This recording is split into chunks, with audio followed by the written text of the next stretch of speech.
ঢাকা কলেজের ছাত্রাবাসে ছাত্রলীগ নেতাদের রুমে অভিযান চালিয়েছেন সাধারণ শিক্ষার্থীরা। উদ্ধার করা হয়েছে ছুরি, চাপাতি ও রামদা সহ বিপুল পরিমাণ দেশীয় অস্ত্র। শিক্ষার্থীরা বলছেন এইসব অস্ত্র দিয়েই হামলা হয়েছে আন্দোলনকারীদের উপর।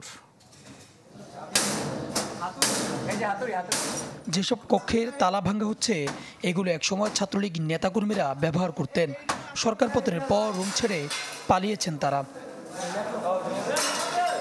ধারণা করা হচ্ছিল যে ভেতরে অস্ত্রশস্ত্র থাকতে পারে, সেই ধারণা সত্যি হয়েছে। তালা ভেঙে উদ্ধার অভিযান চালানো প্রায় প্রতিটি রুমেই পাওয়া যায় ছুরি, চাপাতি, রামদা, হকিস্টিক, লাঠিসোঁটা ও হেলমেট। শিক্ষার্থীদের দাবি, এসব অস্ত্র দিয়েই আন্দোলনকারী ও সাধারণ শিক্ষার্থীদের উপর হামলা করেছে ছাত্রলীগের নেতাকর্মীরা।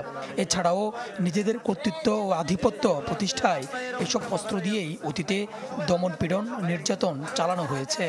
যে অস্ত্রগুলো পাচ্ছি আমার মনে হয় না যে এটা একটা শিক্ষা প্রতিষ্ঠান, এটা একটা শিক্ষা প্রতিষ্ঠানের চিত্র।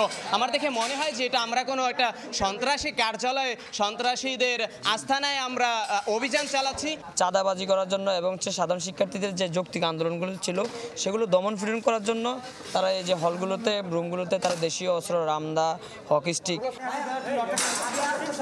ডিজাইন, এলিগেন্স, বিউটি, সেরা পণ্য সবার জন্য জেভিকো।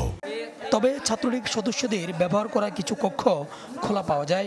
শিক্ষার্থীদের ধারণা, এসব রুম থেকে আগেই সরিয়ে ফেলা হয়েছে অস্ত্র। আমরা এখানে আগ্নেয়াস্ত্র আশা করছিলাম, আমরা যেটা হয়েছে কি, আমরা তো অনেক পরে এসেছি ক্যাম্পাসে, সুতরাং এর মধ্যে অনেকে সরিয়ে ফেলেছে। এইগুলো আছে ছাত্রলীগের কলম, এইগুলাতে তারা রুমের মধ্যে লেখাপড়া করছে, সাধারণ ছাত্রদের উপর অত্যাচার করছে। এই অভিযান চলার সময় ঢাকা কলেজ কর্তৃপক্ষের কেউ ছিলেন না। সাংবাদিকরা হল সুপারদের সাথে কথা বলার চেষ্টা করলে রাজি হননি তারা। সুলতান মাহমুদ আরিফ, চ্যানেল 24, ঢাকা।